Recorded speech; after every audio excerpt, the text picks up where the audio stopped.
بسم الله. لكم شاهدوا.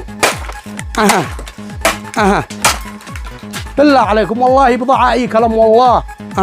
عصارات رمضان الاستيل الفضي بشكلين اثنين، معاه 3 قلصات، قلص كبير للعصير وقلص صغير للبهارات والحبوب وجميع انواع المكسرات، والقلصات في عدة وظائف: عصر بلوك، عصر ثلج، عصر زجاج، عصر ايش ما اشتهيت.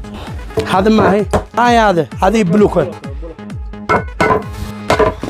هذا بلوكة. معنا لا بلوك. هذا القلص.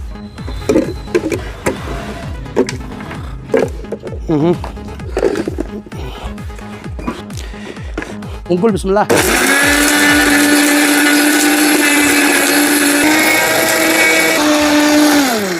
ما شاء الله. هذا البلوك.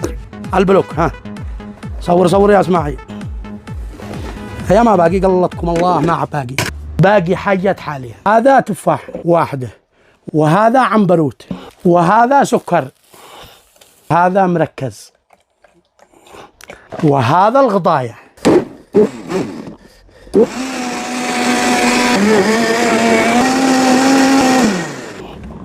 ما شاء الله. يا بتشوفوا التفاح مع العنبروت.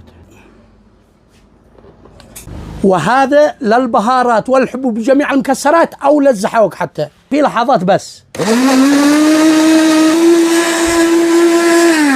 خلاص هينا كمل. كملنا الزحوق بهذا حتى للجزر، وخلوكم معنا والان نشغلها قبالكم. ونقول بسم الله.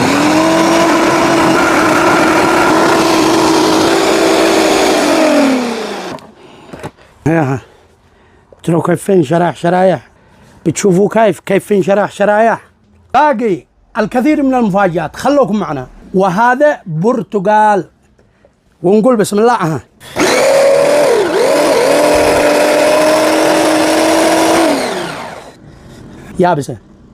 يابسة والله يابسة والله. هذا ثاني.